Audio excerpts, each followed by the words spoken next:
I'd also like to talk about our sponsors. Of course, I don't have a list very handy with me, but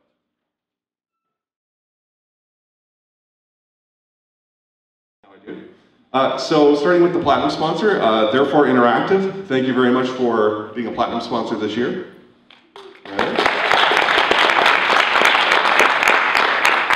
In the interest of time, I'm just going to rhyme off all the gold sponsors at once. Digital Echidna, Freeform Solutions, Lingotech, and Tubits.com. Thank you very much. And our silver sponsors are Cafe Interactive, Ryerson University, Next Tide, Evolving Web, and Pantheon. Thank you. And our bronze sponsors are Verge Interactive and SRED Unlimited. So thank you very much for sponsoring. This wouldn't be possible without your sponsorship, so that's great. We will be doing some prizes throughout the day, so pay attention to Twitter and you could win a prize. More about that later too. So now, on to the keynote. This is personally exciting for me to have Mark Surman as our keynote because some people know, some don't, that I've been a long-time supporter of Mozilla. I was a Firefox user before it was called Firefox, when it was Phoenix and Firebird and all the different names that it went through. And I've been a proud open source software promoter and user for a long time, as many of us here have as well. And I was at a party at Mark's place, I don't know, maybe a month ago or so, or a bit longer. And I just kind of casually said, hey, we're doing this Drupal camp thing. Would you be interested in doing a keynote? And not only did he say yes and suggest when he could do it, but he also, well, long story short, I ended up with a Firefox OS phone in my hand, which was really awesome. It's great to kind of play with that and check it out, and help support that cause as well, to get phones into the hands of a lot of people who are interested in that technology. So, on to the biography. I'm not good at memorizing things, so I'll just read it quickly.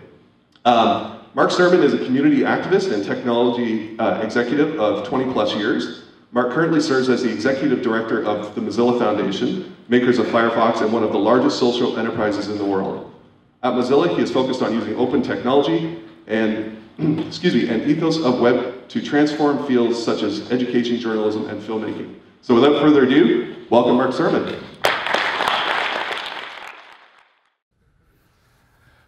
Hi, folks. Can you guys hear me if I don't use the mic? Because I really don't want to use the mic, and I'm being recorded here. So thanks for having me, first of all. I don't get to talk in Toronto very much, even though I live here, so it is always a pleasure. And Chris asked me to talk about community, of which you guys are. And so I am going to talk a little bit about the history of the Mozilla community, and I think some of the struggles that we're going through now, which hopefully are at least interesting. If not, actually applicable to where you are in the Drupal world, or also where you are maybe as, like Chris, supporters of Mozilla and a part of our community. So that's what I'm going to talk about for a bit. And just as a start, does anybody know what that is? Yeah, kind of. So if people remember, Chris would, and many people may as well, the original logo of Mozilla was this kind of big red Godzilla. And how many people remember the Mozilla Dino, right? So it's a fairly well-known icon. And then, I guess whatever it is, 6 years ago, when Obama was first elected, there were these big hope posters. Does anybody remember? Just put your hand if you remember those big hope and change posters. So two very iconographic images. Same guy made them both, Shepard Fairey, kind of famous American artist. And this is the mashup of those two things. It's the Hope-style Firefox dinosaur. And if I zoomed out, it actually looks like a Hope poster, and it says open on it. And I want to talk about that because it frames the two eras, actually, that Mozilla has gone through, and where I think we are. We started with a big dinosaur that did win, and I'll talk a bit about that.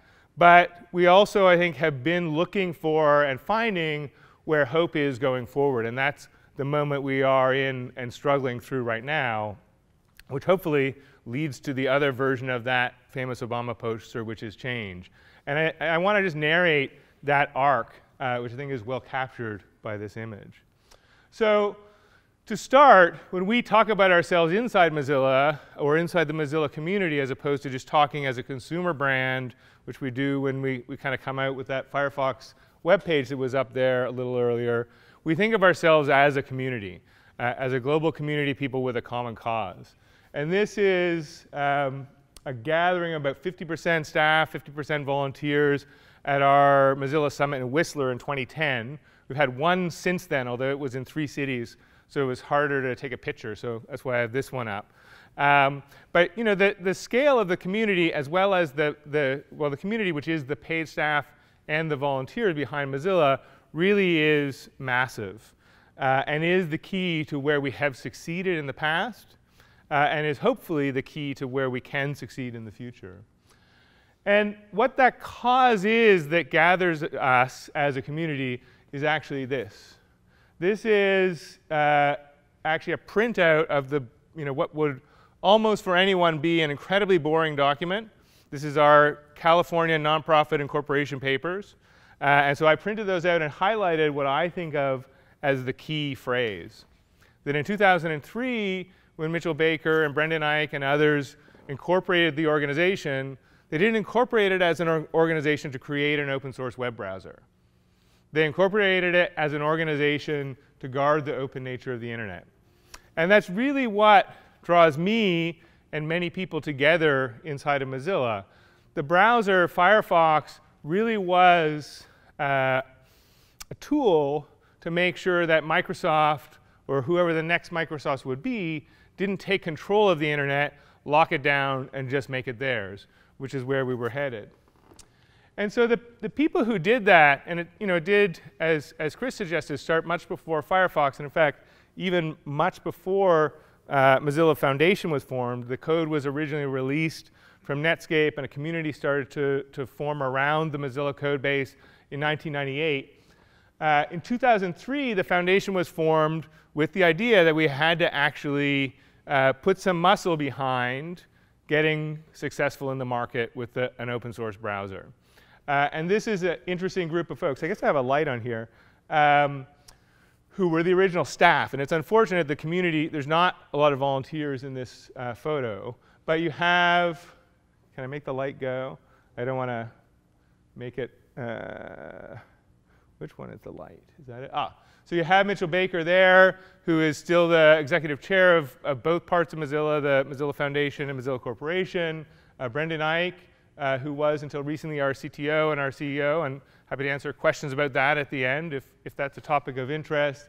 And then Chris Beard, who is now our interim CEO, as well as, I would say, at least probably 2/3 of those people either still work for Mozilla or are very active in the community. And this was the core of people who were gathered around that common cause as a staff. As you can see, it's less than 20 people, well less than 20 people. But what was happening outside of the time was there was a massive community. So it was less than 20 paid people who were there to take on Microsoft with a massive community around the world. And there's a funny story, actually, which I'll pause on for a moment. Is there's one guy who's still very active. He was the president of Mozilla Europe. He'd been a Netscape sales engineer. And when Netscape finally kind of got out of, or AOL finally got out of the Netscape business, he went to an outplacement company where they say, how are you going to find your next job? And he said it was very much like going to an AA meeting. Everybody's sitting around, and they're like, oh, well, I'm going to become a baker. I'm going to follow my passion. I'm going to go become a winemaker. Or I'm going to become an auto mechanic. And so it comes around to Tristan's moment and said, well, what are you going to do, Tristan? He said, I'm going to help start a nonprofit with 10 staff and volunteers around the world that's going to take on the biggest software company in the world. And everybody just laughed at him. They laughed in French. But they're a little more cynical. But nobody thought that what this group of people and the community around the world in 2003 was doing could succeed. And, oh wait, sadly, I'm going to jump around. And there's a good reason that people thought they couldn't succeed. This is what browser market share was like at the time. Over 98% Internet Explorer browser market share in 2003. There was an absolute monopoly on how you could see the internet. And of course, how many people are self-identified here as developers? Right, so that's not surprising. So as developers, you also know that it's meaningful that they had that market share, not just because of how people could see the internet, but because they started to control the technologies that you could use to write the internet. So whether that was them interpreting what the HTML standard should be, and meaning that you didn't have cross-browser compatibility, or starting to push ActiveX as basically the default programming language, the logic layer of the internet, their monopoly was meaningful in what the internet was becoming and what we all could do with the internet. So that was what it meant to guard the open nature of the internet. It wasn't just to compete with IE. It was to say, we actually need to take this thing back, because if we don't, it'll just be like Windows. Microsoft will be the bottleneck, and they'll control the rules of the road. So that's what those people were standing for. And it's not, it's not an accident that Brendan Eich, so key in the history of Mozilla, also was the inventor of JavaScript. He wanted there to be an open way for us to shape what the digital world would be at a very tangible level, that the programming languages we use are open and free and controlled by everyone, not just by one company. So this is what they were up against. And what happened by the time we get here, and how many people know what that is by any chance? It's a very famous moment in history. Dr. Walker, what is it? It's the ad that was placed for all the people that supported Firefox 1. Exactly. So this was the ad in 2004 that went in the New York Times on a Sunday, which is not a trivial cost. It's about $250,000 at the time to do that. And what happened was all of these people's names that made up that Firefox logo all donated to put that in the ad in the New York Times. And it's key in the story to say how, in standing up against that monopoly, this was a big part of the story. Not just this ad, but what this ad symbolizes in how that group of people was successful. And so it wasn't that those 10 people took on Microsoft. It's that these, I think, 10,000 people, and also equally, and I would actually probably argue more importantly, here's what, according to Twitter, is a picture of some of you guys from last year. This is who won. And it was interesting. I wasn't being totally opportunistic. There happens to be a Firefox T-shirt in the photo from the Drupal camp party last year. But it's really critical when you talk to Brendan and others about the early days. It was developers being hungry for an alternative, or developers saying, oh, we're going to actually support the DOM, or developers wanting to push cross-browser stuff when the people who were hiring them as clients didn't necessarily care whether things were other than IE compatible. That made a huge difference in creating the success of Firefox, which then eventually leads to the emergence of Ajax, because if Microsoft had continued to have a monopoly market share, we never would have gotten that set of technologies out into the mainstream, which eventually leads to Gmail and Facebook and all of the modern applications that we have right now. So if it hadn't been a community of developers who said, yes, we actually want a different set of web technologies, and this browser that's offering them is something we want to support, we would live in a very different world right now. And it's really critical, because it is not Mozilla, the staff, who made that shift. I mean, it was some decisions they made that are quite important. It was that we had a community of supporters and a community of developers who wanted a different web, and Firefox was a lever in that, and not an end in its own right. And so who that community is really important, because I now want to pull out some themes and then come back to them in terms of where we are now. It's hard to read this, but this has got everything from core contributors, hundreds of core contributors to the to Gecko and the technologies at the center, to localizers, all the way out to people who are beta testers that make up that community that make Firefox possible. And it still is true. Firefox and Firefox OS come out. Well, I don't know the numbers on Firefox OS, but Firefox comes out in about 80 languages every release. So we just released Firefox 29 on Tuesday. And it's all volunteer localizers around the world. It still is a very vibrant community that makes it happen. It is not all just the staff. It is not a big company alone that just kind of pumps this out the door.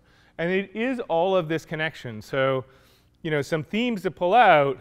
the success of Firefox very much about a diverse community of people playing at different levels, from people who are at the core of the code base through to people who are donating for a New York Times ad. And second theme in that, quite critical, is developers. The developers are the people who shape what the web becomes. So if our agenda is continue to shape what the web becomes based on a set of open values, the people who make the web are absolutely critical in getting the outcomes we want, which is that the technology just closes down. So the good news, and I'd really keep kicking myself if we don't have a more updated version, although an updated version would start to look bad given the trends with Firefox. But from 2003 to 2009, you can see in the middle is all IE, and by the end, we're probably at Firefox 30%-ish market share in 2009, and now it's down in the kind of low 20s, between 20 and 25. But that point of this is really move the bar dramatically with that set of community, that set of developers being involved in a way that was a lever for web technologies winning, not because we wanted to be at 100% market share or 75% market share or 50% market share, or even that 30 or 25 is what matters. It was enough market share created by that community that we had the influence and the platform to shape where the web went to. And so where does that take us now? That's the end of the dinosaur part of the story, or the Godzilla part of the story. The community came together, we won back the web, effectively. So what did we win back as we did that? And this is, Mitchell would hate me for putting this picture up because it's a horrible picture of her. But this is her at a Mozilla kind of camp, probably in, I would guess, 2010, 2011. And one of her roles, and it's also a little bit of my role, is to kind of narrate what do we stand for? How do we unpack at any given moment that guard the open nature of the internet? And so she's really talking about what we have won is a web that remains for now, or at least on the desktop, and that'll be the next theme, is the shift to mobile, remains for now transparent, open, distributed, and global. And that was what, in beating Microsoft, breaking up the market, bringing Chrome and Safari into the picture, WebKit becoming important, HTML5 emerging, Ajax before that, all of those things are part of a value story that is very real about what the internet is. And that has led to an economy, a creative society that is more participatory, more open to innovation than anything we have ever seen before. Doesn't magically fix society, but it is an open, participatory way that humans connect and create and generate money in a way that we have never seen in history. So that's what we won back. And this is Mitchell sort of narrating, as she does, what it is we're standing up for and what we want to keep standing up for. So unfortunately, my slides got corrupted as I came over here. So I'm going to have to pretend that I took the picture of these two photos, which I did this morning, didn't end up on my slide.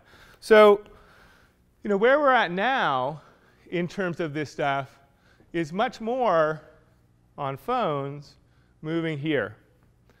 So we're moving into a set of technologies that we can't see inside of, or if we can't see inside of fully, because Android is nominally open source, but for anybody who develops for it, especially if you watch the relationships between Google and carriers, is becoming more and more closed, less and less transparent, and where centralized control in mobile is absolutely paramount.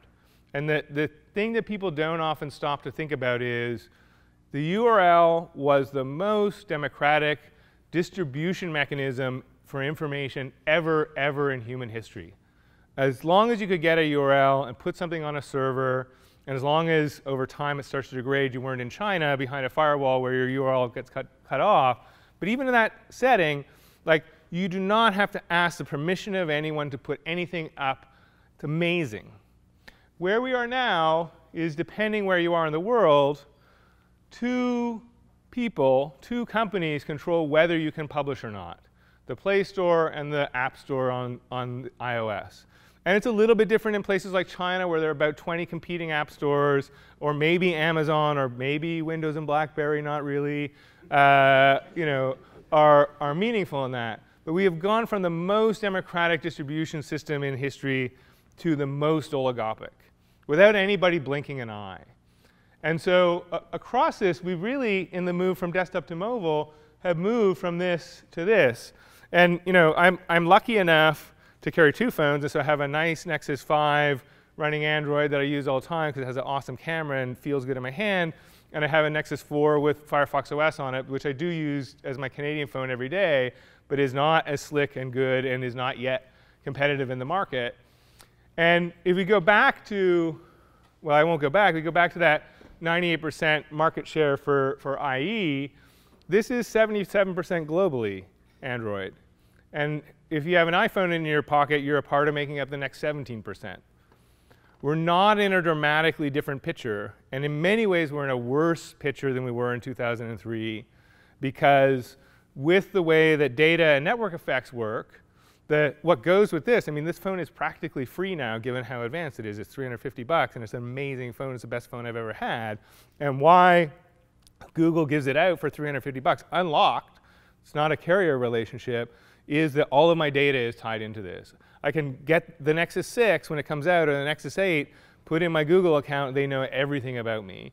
And that's where they're monetizing, and that's where the control points are, and that's where the lock-in is, which is dramatically different than just getting people to switch browsers from IE to Firefox in 2004, 2005, and so on. So the world we're in is pretty shitty if you care about these values right now. And so we want to do something about it. You know, and Firefox OS is a part of that. And this is a picture of a bunch of the folks at the first, was it the first? I think it was the very first Firefox OS launch, which was a bit of a funny thing why we did it this way in the Telefonica flagship store in the center of Madrid. And you know, it's a kind of more corporate-looking posse, even though the photo is grainy, than you know, who you saw in that first photo from 2003. And part of that is, as we look out into this world and say, mobile, we need to make it a different landscape than it is now, and actually also look out into the world that in devices and the Internet of Things, it's even worse. Like, we look out into this world, it is corporatized, it is not the Wild West of the original Internet that gave us things like Drupal in the first place. It is very contested territory.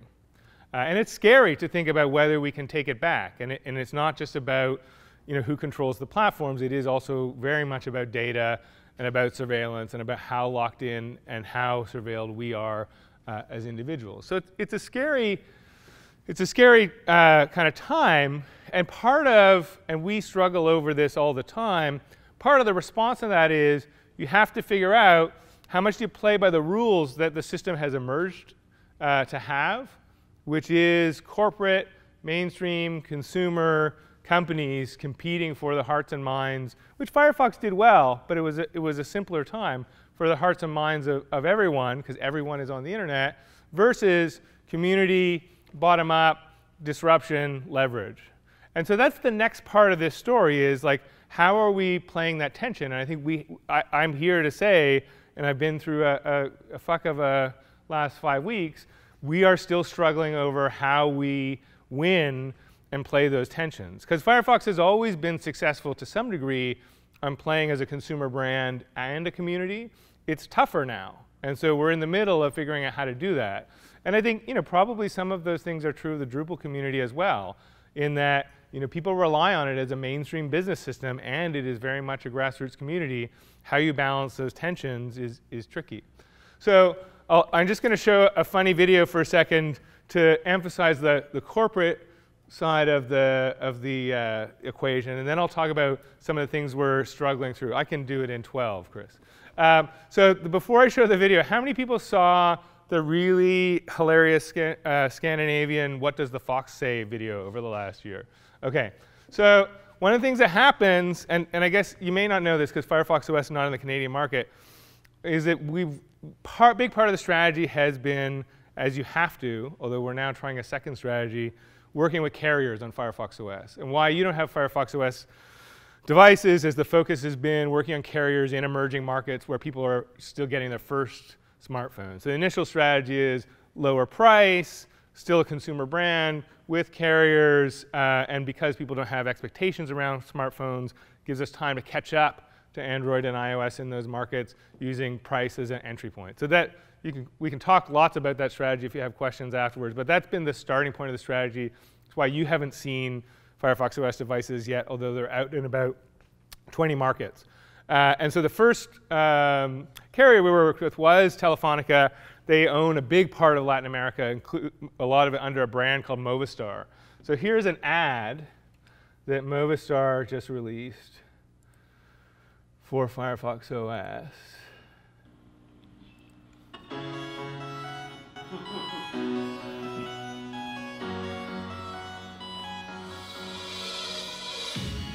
perro hace wof, el gato hace miau, el pájaro pi, el ratón squeak, la vaca hace mu, el pato quack y la foca au, au, au. Pero algo nuevo está llegando. Firefox hace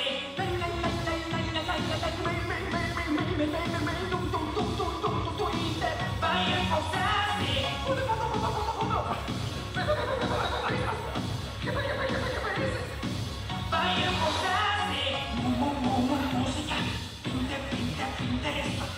Música, Internet, Movistar Firefox llegó.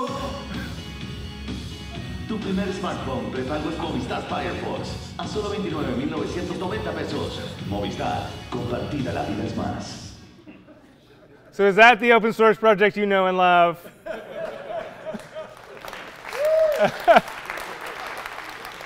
So, you can see, just when I tell the past history, and when you look at this picture and you look at that ad, it is a different world that we have entered into. And part of that maybe we've made, there are some people who would say, we've kind of sold out or we've gone too far into the corporate world. We're now at 1,000 staff instead of 10 staff or 15 staff. My staff on the foundation side, which just do mostly education on a day-to-day basis, and policy is about 100 people. It's a big organization, but also more importantly, working with big corporate partners trying to create relevance in the market for an operating system that is an underdog, that is inherently behind, that doesn't have a lot of the same lever points because the control points of the Play Store and the iTunes Store actually are important in the monetization of the internet right now. Like there's lots of complexities in that. I do personally think if we can do it right, that the carriers and the corporate part, while they don't really feel like Mozilla or feel like open source, are key to the story of how we're successful. And I know I don't have that much time, but I'll just say one of the things you may not think about is that all these corporate giants are fighting it out in ways that are advantageous to all of us if our vision is of an open internet, in that, well, they want control points. Everybody but Apple and Google and Facebook has none of the control points. So if I'm Telefonica, I'm being pushed down into being a purely commodity pipeline, and so I'm a multi-billion-dollar business who feels like I have no control over my destiny. And so part of what we're trying to leverage in those relationships, and that actually strangely is what you see in those ads where they talk about the internet, which is not a thing you normally see in a phone ad, is that they are trying to get some leverage and control back in the market and add a value layer, which, and I haven't really kind of talked about what are some of the advantages of Firefox OS, which is different if the URL or a broad diversity and competition in app stores is what happens. And that is what HTML5, which Firefox OS is a Trojan horse for, offers, right? It offers the place where Telefonica could have its own app store, cut Google back out of the picture, where they can have 20 app stores. We can have a different neighborhood app store. We can text each other apps. We can embed monetization in the apps instead of in the stores. So the interesting thing is the people behind that ad actually have a set of market incentives to disrupt and fragment the market, which is what is necessary in order for us to get some of the control back, is we need disruption and fragmentation. But it's not going to be enough. And what we know we need, and I'm really, even though the Brendan stuff was very hard, one of the things I'm happy about as a result of it is that Chris Beard has come back, who really is a big believer in the need to have asymmetric approaches in the market to disrupt, really in doing things differently. And so that is what we have to go back to in addition to working with those carriers. And that's one of the things we're working through. And community is absolutely central and key to that. So that's the kind of thing I will draw back out as some of the themes of what we haven't figured out yet, but we know we need to do to compete and recreate that asymmetric advantage. And so this is Firefox OS Developer Days. I think this one, well, I know some of those people, so I know that's from the Philippines last year. And so absolutely, if you go back to the themes from before, a key thing in creating an advantage, again, is going to be getting developers excited about HTML5 on mobile. And how many people here have developed an HTML5 mobile app? Doesn't count if it's just responsive design on a website. Right, so like nobody. And the thing is, it actually is hard. It still sucks a bunch. If you're actually doing it for devices, it's hard to get the devices. You know, testing in an emulator sucks. And there's not really any incentive system. And so we know that a big thing we have to do, and it's not just us, there are other people who are relying on HTML5, but we have a very particular market disruption goal inside of it, is to make it relevant for developers.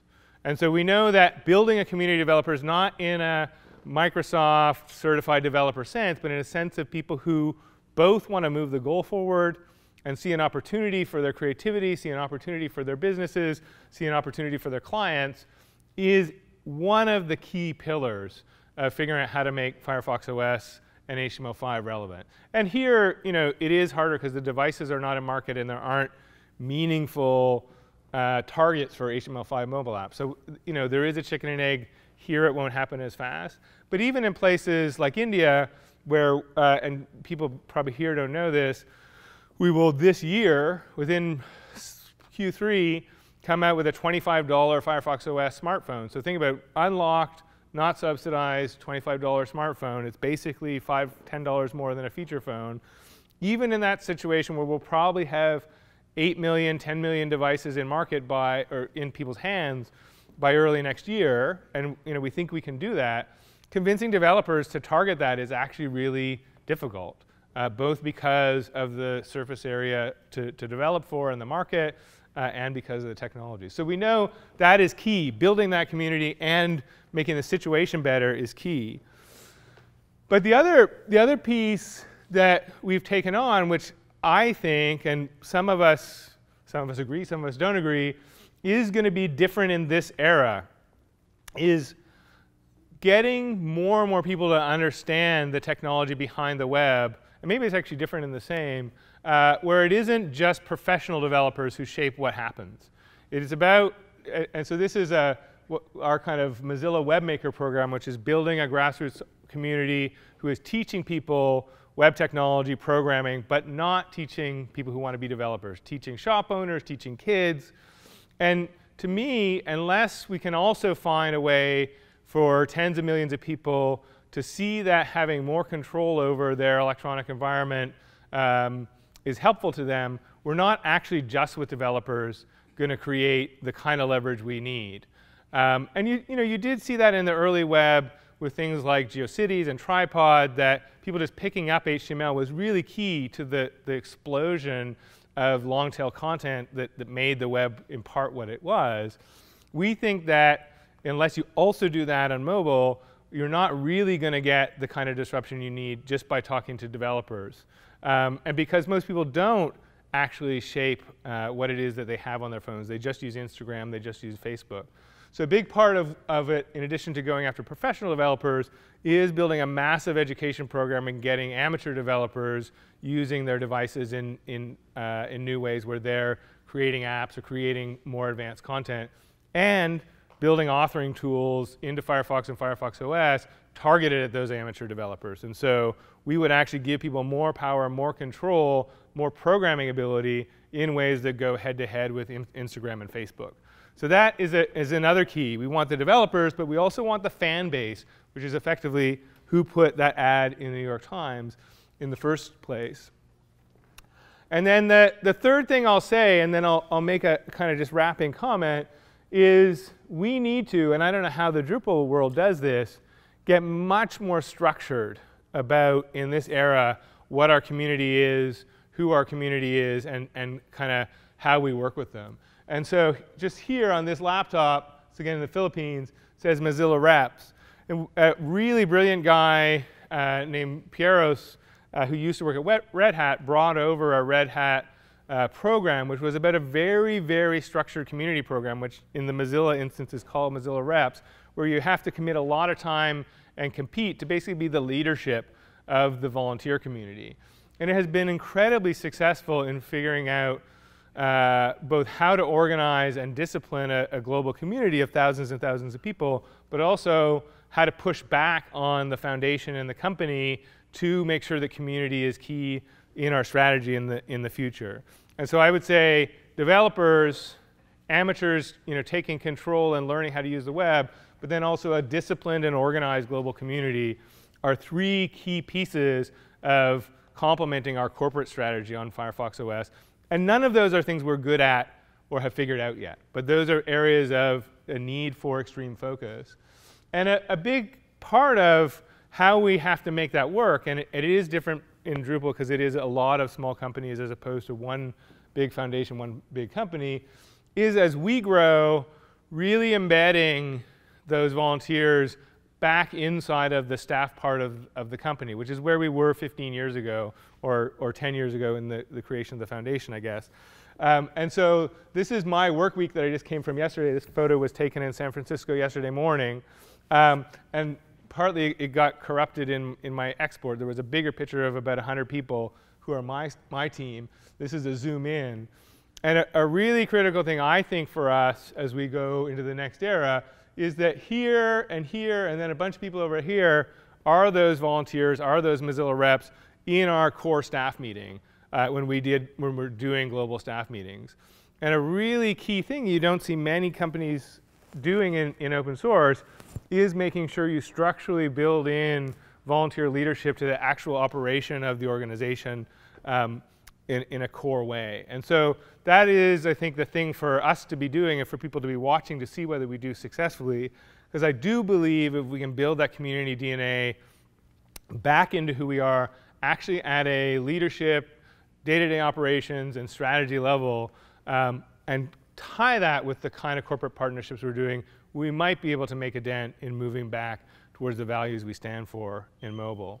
And just to kind of finish up, the thing that we do all the time, and I would also say beyond those tactical things I talked about, really is critical if you want to be a long arc community or organization in terms of taking your vision and your values forward, is constantly reground in those visions and values. And so this is Mitchell in a much better photograph last fall at the Mozilla Summit here. Oh, that was in Brussels because it was in 3 cities. Really talking about the fact that the Mozilla community is about championing a particular vision of the open web. And I do believe if we can be effective at continuing to do that, and if people like you are interested and involved and supportive, we can take the web back. But we're actually, strangely, I'm hopeful, but there's still a lot more to do, and I'm also a little scared. So there's a story where we're at. I'm done. And I don't know, Chris, do I have time for questions? Yeah, so we have to be out of here by 10:30, so we have time for a few questions. Happy to talk about anything. Be controversial, be critical, have fun with me. What's the worst thing about the Mozilla community? In one sentence. Well, I would pick 2 things based on 2 different parts of the time arc. I think historically, and I'm pretty sure that this exists in the Drupal community, conservatism. And so it is very difficult to innovate and deal with the speed of market change when people have invested their lives in a set of ideas and a code base. And like, I think it is inherent in open source, not in a negative way of people being emotionally conservative, although you do have your neener engineering fights that also add to community, you all know what they are, that add to the conservatism. So I think, but just the install base and the history of it, I mean, that's actually the story of Firefox, right? Is you had this almost 10-year-old code base by then-ish in Netscape, and people's assumptions that the only thing it could be was a big browser with a newsgroup reader, with an email client, with a web authoring function. And it was the insight, which was disruptive and anti-conservative, of people saying we need to make Phoenix and make Firefox a small browser without any of those other features, that actually unlocked what was possible. And that was the conservatism versus innovation. And so that tension in the community is really hard, always and still. I think it is probably true in most open source communities. Now I think that the biggest issue is in us, but it is also in the community of how the community takes leadership. And that, I think, is probably the biggest problem we face right now with community, is real community leadership within the project being balanced and moving fast in the market. So Firefox used to have like long cycles. Then you switched to like very, very short ones. I was kind of curious how that changed the community, if it did, or... That's a good question. I don't think it actually changed the community, and if anything, it made it better. One of the reasons for that, and so for people who don't know, we used to be on big, long version numbers, and now we don't really focus on version numbers, and we have these different channels where you can be on nightly, Aurora, beta, or release. And the reason for that was partly to stay competitive with people like Chrome who were on that kind of release cycle. But what we've done that's different is to have those different channels that are really oriented towards community participation. And so if you're in that narrower set of the community that is focused actually on code contribution, it means that you have a better chance of your stuff being seen sooner. And that was a big problem with the long release cycles, was like, we're not going to release until this set of things is feature complete. And if I had an innovation down here, maybe like a year and a half before my stuff gets out.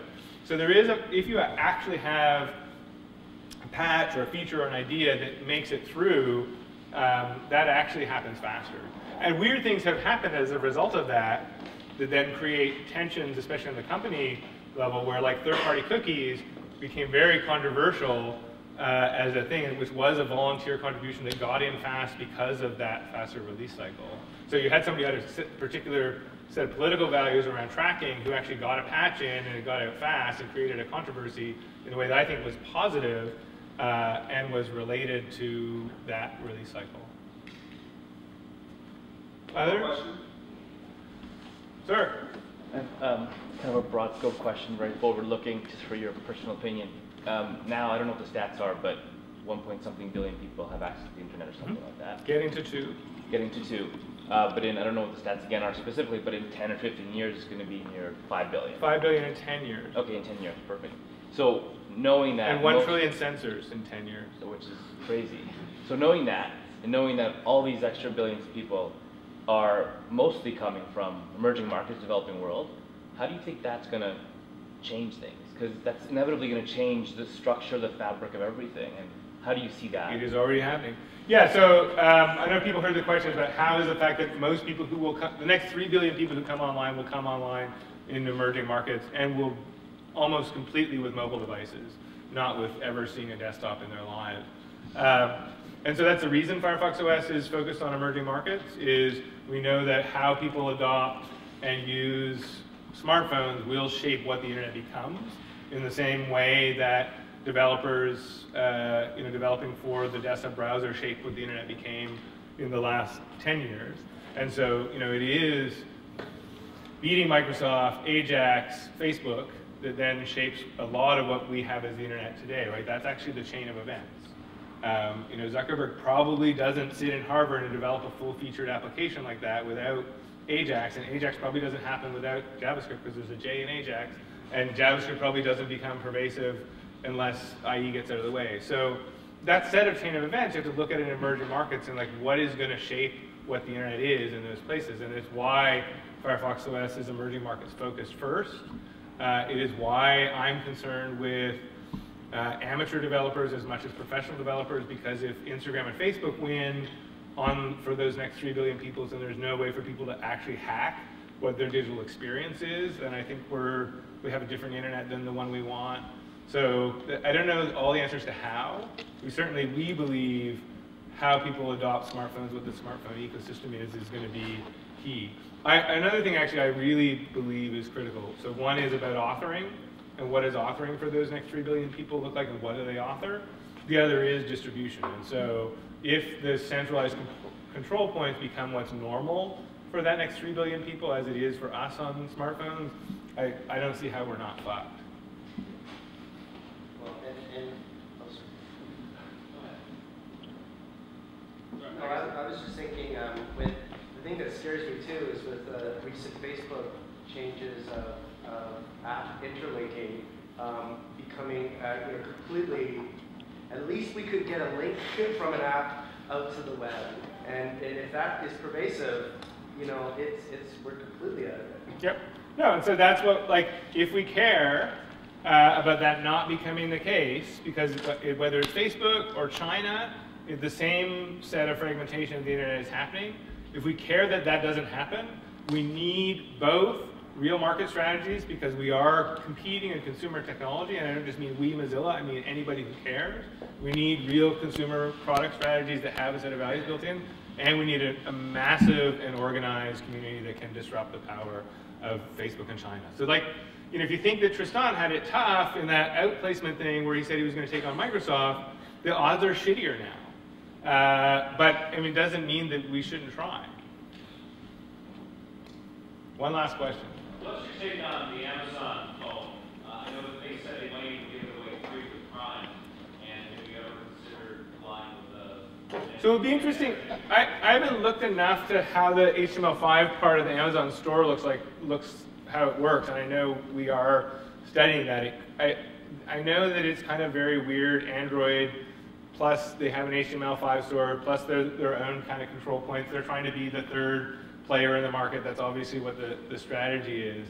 I think, in general, my very strong opinion is we want to target all the surface areas we can get. So I didn't talk about it much because we didn't have time, but I do believe that our marketplace strategy, which is now designed for Firefox OS, should be targeting Android. And it's not hard. We have 50 million runtimes in the form of Firefox for Android on Android machines. We can create alternative marketplaces and target that.